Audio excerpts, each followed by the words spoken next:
Para विद्यार्थी भाइ बहिनीहरू जोजोलोपा नमस्कार।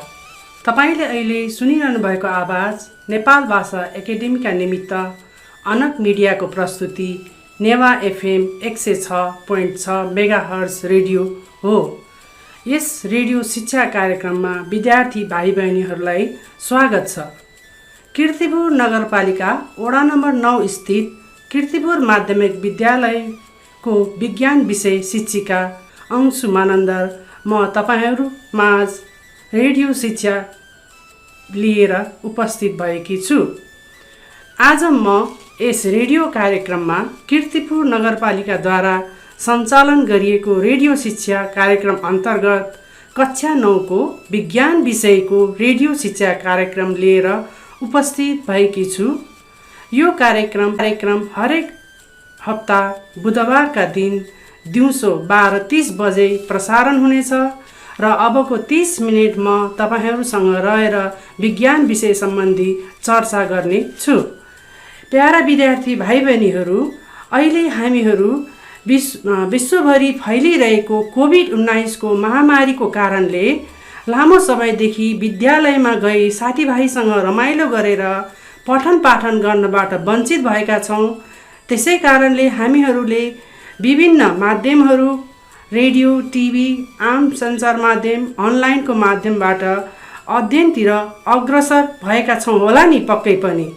र अध्ययनको साथसाथै तपाईहरू घरको काममा बुवा आमालाई सघाउने र आफ्नो क्षमता अनुसारको, प्रतिभा अनुसारको, रुचि अनुसारको चित्र कोर्ने, गीत गाउने, कविता लेख्ने जस्ता इत्यादि काम गरेर रमाइलोसित समय व्यतीत गर्दै हुनुहुन्छ नि।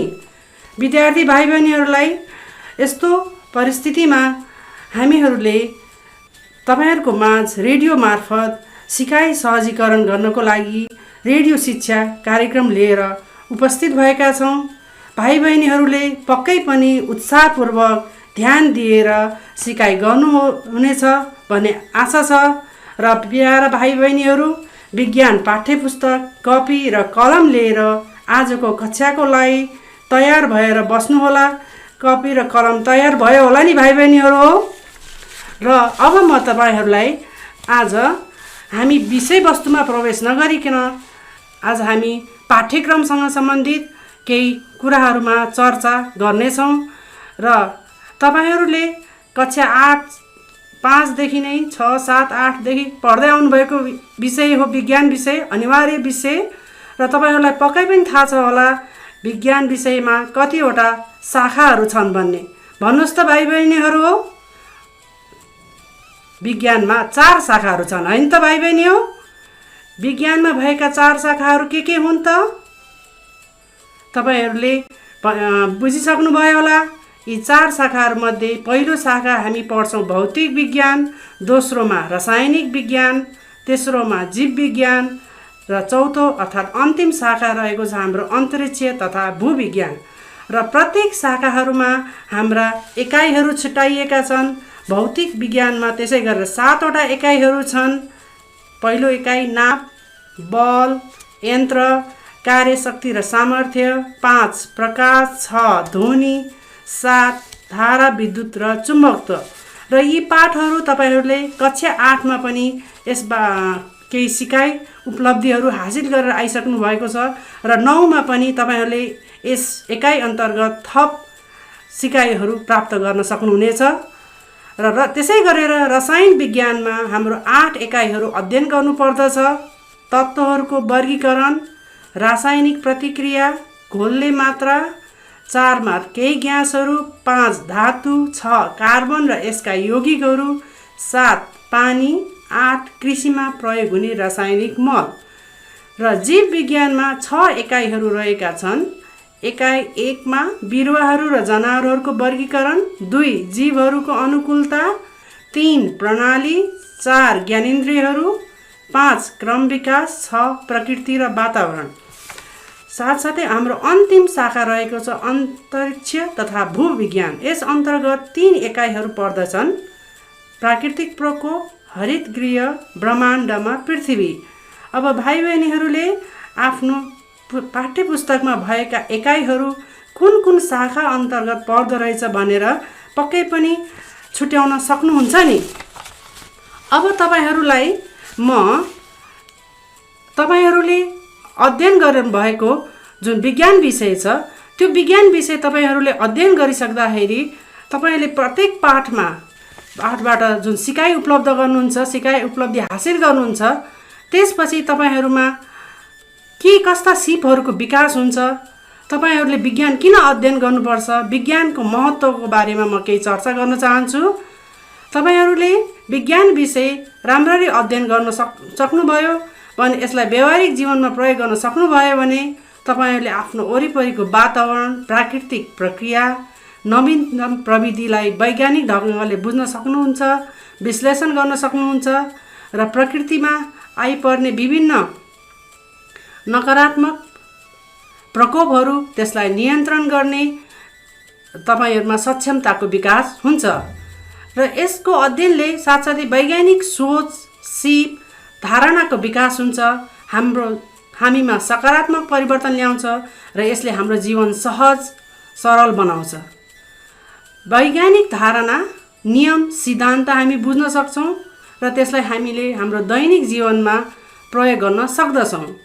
र कुनै पनि अन्तिममा यसको अर्को अन्तिम महत्त्व के छ भन्दाखेरि कुनै पनि सत्य तथ्यलाई वैज्ञानिकताको आधारमा हामी अध्ययन गर्न सक्छौँ र त्यसलाई अध्ययन गरेर त्यसको निष्कर्ष हामीहरूले हाम्रो जीवनमा प्रयोग गर्न सक्दछौँ। भाइ बहिनीहरू, तपाईँहरूले विज्ञान विषय हाम्रो जीवनमा त्यसको महत्त्व बुझ्नुभयो होला, होइन त? ल अब यसलाई तपाईँहरूले राम्ररी मनन गरेर विज्ञान विषय रुचिपूर्ण तरिकाले अध्ययन गर्नुहुनेछ भन्ने मलाई लाग्दछ।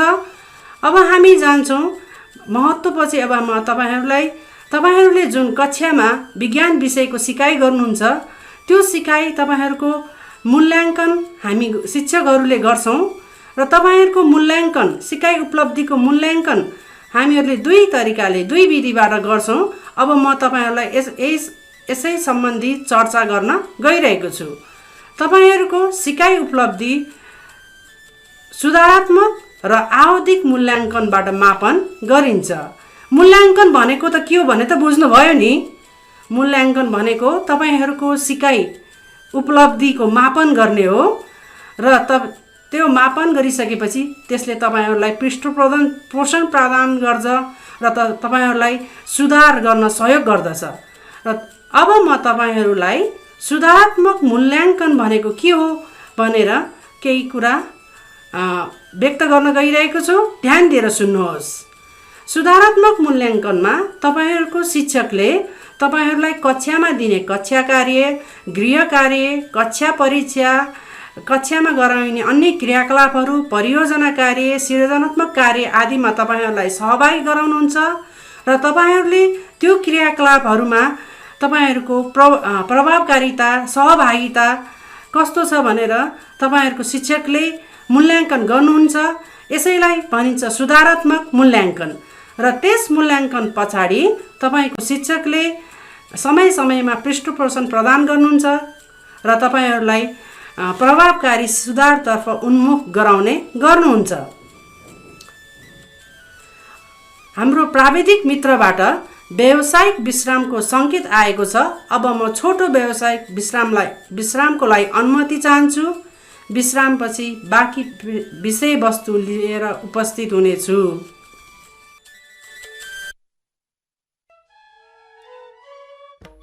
अपिल सडक पेटीबाट हिँड्ने बानी गरौँ, दुर्घटनाबाट बचाऊ, लेन अनुशासन कायम गरौँ, सभ्यताको परिचय दियौँ, जथाभावी पार्किङ नगरौँ, सडक सधैँ सफा राखौँ, सडक नियमको पालना गरौँ, सबै नागरिकको परिचय दियौँ, दण्ड र जरिवानाबाट बचाऊ, सडक पेटीमा सामान नराखौँ, बटुवालाई सम्मान गरौँ, सबै सहरको परिचय दियौँ। टिपु नगरपालिका, महानगरीय प्रहरी वृत्त, महानगरीय ट्राफिक प्रहरी प्रभाग, कीर्तिपुर बजार व्यवस्थापन समाज, नेवा FM 106.6।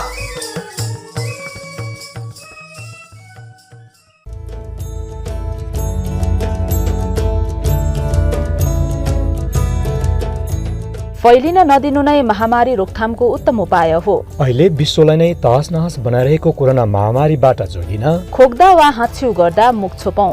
बेला बेलामा साबुन पानीले मिची हात धौं। हातले अनुहारमा भरसक नछुऔं। मुखमा मास्क लगाऊ वा रुमालले ढाकौं। सकेसम्म घरमा वा एक्लै बसेर काम गरौं। भिडभाडमा नजाउँ। आफन्त वा अरू व्यक्तिसँग भेट्दा 3-4 पाइला पराइबाट कुराकानी गरौं। हात नमिलाऊ र अङ्कमाल नगरौं।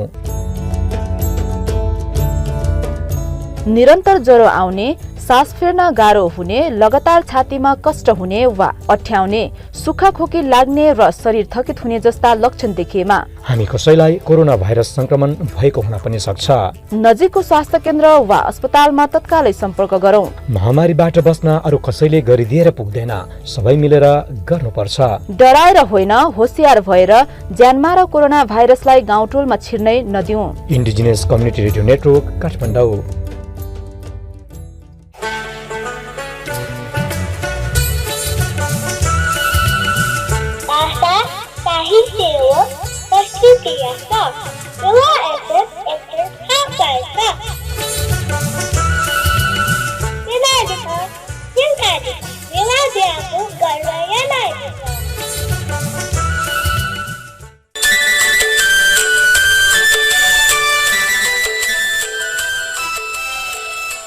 व्यावसायिक विश्रामपछि विद्यार्थी भाइ बहिनीहरूलाई म पुनः स्वागत गर्दछु। तपाईँ अहिले नेवा एफएम 106.6 मेगाहर्ज सुन्दै हुनुहुन्छ। म अघि तपाईँहरू सामु मूल्याङ्कन सम्बन्धी चर्चा गर्दै थिएँ। अब म बाँकी अंश प्रस्तुत गर्दैछु, ध्यान दिएर सुन्नुहोला। मूल्याङ्कनको पक्षमा आवधिक मूल्याङ्कनको बारेमा अब म चर्चा गर्दैछु।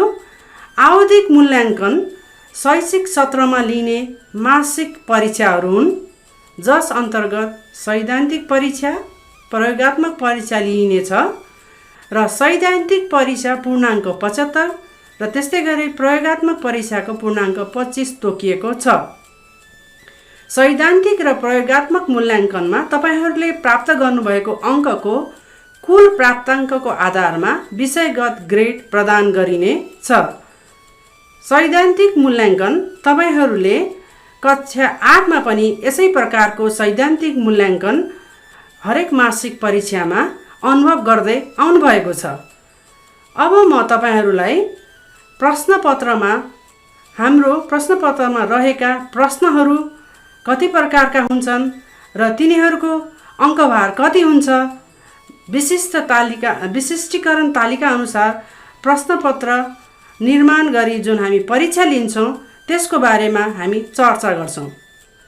प्रश्नपत्रमा भाइ बहिनीहरूले 4 प्रकारका प्रश्नहरू समावेश भएको याद गर्नुभएको छ। तपाईहरूलाई 8 मा पनि तपाईहरूको शिक्षकले यस्तो 4 प्रकारको प्रश्नहरू हुन्छ भनेर तपाईहरूलाई जानकारी दिनुभएको होला नि। तपाईहरूलाई याद छ? ल सुन्नुहोस् है त। हाम्रो 4 प्रकारका प्रश्नहरूमा ज्ञान एक प्रकारको भयो, त्यस्तै गरी बोध, प्रयोग र उच्च दक्षताका प्रश्नहरू समावेश गरिएको हुन्छ। र हाम्रो विज्ञानका 4 वटा शाखाहरूमा यस्ता प्रश्नहरू यस प्रकारले प्रश्नपत्रमा समावेश गरिएको हुन्छ। भौतिक विज्ञान अन्तर्गत ज्ञान सम्बन्धी प्रश्नहरू 5 वटा हुन्छ, बोधतर्फ 4, प्रयोगतर्फ 2 र उच्च दक्षतातर्फ 1 प्रश्न। त्यस्तै रसायन विज्ञानमा ज्ञान सम्बन्धी प्रश्नहरू 4, बोधतर्फ 4, प्रयोगतर्फ 2 र उच्च दक्षतातर्फ 1 प्रश्न हुन्छ। रसायन विज्ञानमा हामीले के पाउँछौँ भन्दाखेरि ज्ञान सम्बन्धी प्रश्नहरू भौतिक विज्ञानको तुलनामा 1 सङ्ख्याले कम हुन्छ। त्यस्तै गरेर जीव विज्ञानमा जुन प्रश्नहरू सोधिएको हुन्छ त्यसको प्रकार र सङ्ख्या भौतिक विज्ञानसँग मिल्दो छ। अब हाम्रो अन्तिम शाखा रहेको छ भू तथा अन्तरिक्ष विज्ञान। यसमा ज्ञान सम्बन्धी प्रश्नहरू 1, बोधतर्फ 1 र उच्च दक्षतातर्फ 1 प्रश्न हुन्छ। अब भाइ बहिनीहरूले प्रश्नपत्रमा सोधिने प्रश्नका प्रकारहरू थाहा पाउनुभयो। अब तपाईहरूलाई थाहा छ कि छैन होला यस्ता प्रश्नहरू भनेको कस्तो खालको प्रश्न हो, तपाईहरूले कक्षा 8मा यसको बारेमा जान्नुभएको होला। त्यही पनि म तपाईहरूलाई पुनः यसको बारेमा जानकारी दिन्छु। ज्ञान सम्बन्धी प्रश्न भनेको हामीलाई विषयवस्तुका परिभाषाहरू सोझिन्छ। जस्तै बल भनेको के हो, कार्यको परिभाषा लेख। अनि हाम्रो बोध सम्बन्धी प्रश्नमा कारण उल्लेख गर्ने हुन्छ। अब कारण उल्लेख गर्नेमा हामीहरूले पानीको घनत्वको किन 4 डिग्री सेल्सियसमा एकदमै अति कम हुन्छ, घनत्व किन अति बढी हुन्छ, जस्ता यस्ता प्रश्नहरू उल्लेख गरिएको हुन्छ। प्रयोग र उच्च दक्षता सम्बन्धी प्रश्नहरूमा हामीहरू गणितीय सूत्र प्रमाणित गर्ने, चित्र बनाउने, गणितीय समस्याहरू समाधान गर्ने जस्ता प्रश्नहरू सोधिन्छ। भाइ बहिनीहरूले सिकाइ उपलब्धि हासिल गरिसक्नु भएपछि यस्ता प्रश्नहरू अभ्यास, प्रश्नको प्रकारको आधारमा पाठको अभ्यास गर्नुहोला। तपाईहरूले पक्कै पनि अभ्यास गर्नुहुनेछ भन्ने विश्वास छ। भाइ बहिनीहरूलाई पक्कै पनि यी प्रश्नहरूको अब अङ्कभार कति होला भनेर जिज्ञासा लागेको हुन सक्छ। तपाईहरूले 4 प्रकारका प्रश्नहरू थाहा पाउनुभयो र त्यसको प्रत्येकको अङ्कभार छुट्टा छुट्टै छ। ज्ञान प्रश्नको अङ्कभार 1, बोध प्रश्नको अङ्कभार 2, प्रयोग प्रश्नको अङ्कभार 3, उच्च दक्षताको अङ्कभार 4 रहेको छ। यसरी हाम्रो प्रश्नहरूको सङ्ख्याको आधारमा भौतिक विज्ञानमा हाम्रो सैद्धान्तिक परीक्षामा जम्मा अङ्कभार 23 को प्रश्न समावेश गरिएको हुन्छ। रसायन विज्ञानमा अङ्कभार 22, जीव विज्ञानमा अङ्कभार 23, भू तथा अन्तरिक्ष विज्ञानमा अङ्कभार 7 रहेको छ। भाइ बहिनीहरूले सैद्धान्तिक मूल्याङ्कन सम्बन्धी ज्ञान हासिल गरिहाल्नुभयो होइन त भाइ बहिनी? अब तपाईहरूले विज्ञानमा सैद्धान्तिक मूल्याङ्कन मात्रै समावेश गरिएको हुँदैन, यसमा प्रयोगात्मक मूल्याङ्कन पनि अपनाइएको हुन्छ। प्रयोगात्मक मूल्याङ्कनमा 25 पूर्णाङ्क छुट्याइएको छ र प्रयोगात्मक मूल्याङ्कन तपाईहरूको शिक्षकले प्रयोगात्मक परीक्षाबाट लिने गर्नुहुन्छ। प्रयोगात्मक परीक्षा 5 आधारमा आधारित भएर सञ्चालन गरिन्छ। आधार 1 हाम्रो स्पोर्टिङ रहेको छ, जसमा तपाईहरूले दिएको सामग्रीको चित्राङ्कन, नामाङ्कन, वर्गीकरण, लक्षण वर्णन जस्ता क्रियाकलाप गर्नुपर्नेछ। यसको अङ्कभार 5 तोकिएको हुन्छ। त्यस्तै गरेर प्रयोगात्मक तथा परियोजना कार्यको अभिलेख व्यवस्थापन हाम्रो दोस्रो आधार रहेको छ र यसमा विद्यार्थी भाइ बहिनीहरूले परियोजना कार्यमा सहभागिता जनाउनुपर्छ। परियोजना कार्यलाई अभिलेखीकरण गरेर प्रस्तुत गर्नुपर्छ र यसको अङ्कभार 6 तोकिएको छ। हाम्रो आधार 3 मा छ हामीले गरिने प्रयोगात्मक कार्य, सामग्री निर्माण र प्रदर्शन। भाइ बहिनीहरूले प्रयोगात्मक परीक्षामा प्रयोगात्मक सामग्रीको प्रयोग गरेर प्रयोगात्मक कार्य गर्नुपर्छ, सामग्री निर्माण गर्नुपर्छ र त्यसको प्रदर्शन गर्नुपर्छ र त्यो आधारमा तपाईहरूलाई 6 अङ्क तोकिएको छ र यसको समय 60 मिनेट तोकिएको छ। आधार 4 हाम्रो लघु परियोजना कार्य प्रदर्शन रहेको छ। यसमा भाइ बहिनीहरूले कुनै एक शीर्षकमा गरिएको परियोजना कार्यको प्रतिवेदन प्रस्तुत गर्नुपर्दछ र यसको अङ्कभार 4 तोकिएको हुन्छ भने यसको लागि समय 10 मिनेट छुटाइएको छ। र अन्तिम हाम्रो प्रयोगात्मक परीक्षाको आधार रहेको छ मौखिक परीक्षा। यसमा तपाईहरूलाई तपाईको शिक्षकले विज्ञानका 4 क्षेत्रसँग सम्बन्धित प्रश्नहरू सोध्नुहुन्छ र यसको लागि अङ्कभार 4 तोकिएको हुन्छ र समय 5 मिनेट। तपाईहरूले यसरी मूल्याङ्कन, तपाईहरूको सिकाइ उपलब्धिको मूल्याङ्कन कसरी गर्ने भनेर, तपाईहरूको सिकाइ उपलब्धिको मूल्याङ्कन कसरी हुन्छ भन्ने कुरा थाहा पाइहाल्नुभयो र तपाईहरूलाई हामीहरूले विज्ञान विषयको सिकाइ कक्षामा तपाईहरूको शिक्षकले विभिन्न विधि प्रयोग गरेर गर्नुहुन्छ र तपाईहरूले त्यसलाई राम्ररी सिकेर त्यसबाट विभिन्न सक्षमता हासिल गर्नु पर्दछ। तपाईहरूलाई व्याख्यान विधिबाट तपाईँको विज्ञान विषयको शिक्षकले शिक्षण गर्न सक्नुहुन्छ। प्रश्नोत्तर विधि, प्रदर्शन विधि, प्रयोग विधि, छलफल विधि, स्थलगत अध्ययन विधि, परियोजना कार्य, सेटेलाइट विधि।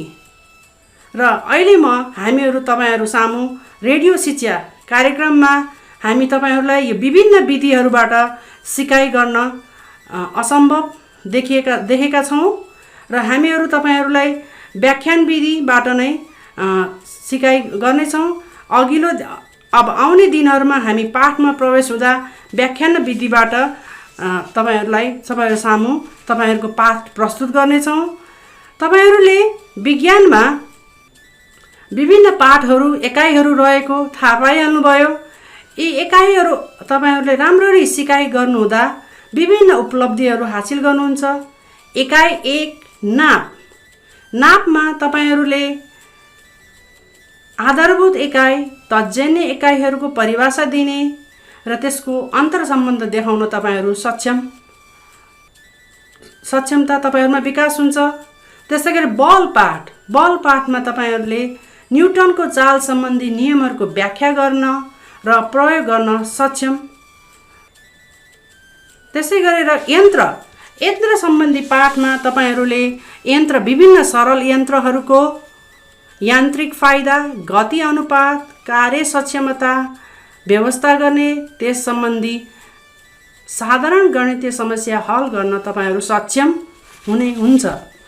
अब कार्यशक्ति र सामर्थ्य, यस एकाइमा तपाईँहरूले कार्यशक्ति र सामर्थ्य बीचको अन्तर सम्बन्ध र मानवीय सामर्थ्यको व्याख्या गर्न तपाईँहरू सक्षम हुन्छ। प्रकाश, त्यस्तै गरी हाम्रो एकाइ प्रकाशमा तपाईँहरूले प्रकाशको आवर्तनको प्रदर्शन गरी देखाउन सक्नुहुन्छ। विभिन्न आवृत्तिका प्रकाशका तरङ्गहरू जस्तै एक्स-रे, अल्ट्राभायोलेट रेको प्रयोग दैनिक जीवनमा प्रयोगको वर्णन गर्न सक्नुहुन्छ। हाम्रो एकाइ ध्वनिमा तपाईँहरूको सक्षमता, तपाईँहरूको सिकाइ उपलब्धि कस्तो विकास हुन्छ भन्दाखेरि तपाईँहरू इन्फ्रा, अडिबल, अल्ट्रा ध्वनि तरङ्ग र तिनको स्रोत पहिचान गर्न सक्नुहुन्छ। तपाईँ ध्वनिको परावर्तन, आवर्तन उदाहरणसहित वर्णन गर्न, दैनिक जीवनमा यसको असर बताउन तपाईँहरू सक्षम हुनुहुन्छ। त्यसै गरी हाम्रो एकाइ 7मा रहेको धारा, विद्युत र चुम्बकत्व, यस एकाइबाट तपाईँहरूको सिकाइ उपलब्धि ओमको नियम प्रदर्शन गर्न, एम्पियर, भोल्ट र ओमको सम्बन्ध देखाउन, चुम्बकीय क्षेत्र, चुम्बकीय बल रेखाको परिभाषा दिन, प्रदर्शन गर्न, भूचुम्बकत्वको व्याख्या गर्न तपाईँहरू सक्षम हुन्छ। हाम्रो प्राविधिक मित्रबाट हाम्रो आजको समय सकिएको जानकारी सङ्केत आएको छ। तसर्थ हाम्रो पाठ्यक्रम, हाम्रो सिकाइ उपलब्धि सम्बन्धी बाँकी अंश अर्को कक्षामा भाइ बहिनीहरूलाई विस्तृत रूपमा सिकाइ गर्नेछु। आजको यस कार्यक्रमका लागि प्राविधिक कक्षाबाट सहयोग पुर्याउनुहुने प्राविधिक मित्रलाई धन्यवाद ज्ञापन सहित आजको कार्यक्रमबाट म शिक्षिका अंशु मानन्दर बिदा हुन्छु र अर्को हप्ता यही बार समय 12:30 मा फेरि उपस्थित हुनेछु। भाइ बहिनीहरूले आउँदो दिनमा विज्ञानको पहिलो पाठ राम्ररी अध्ययन गरेर रेडियोको अगाडि आउनुहुनेछ भन्ने आशासहित म बिदा हुन्छु। धन्यवाद, नमस्कार, यहाँको दिन शुभ होस्।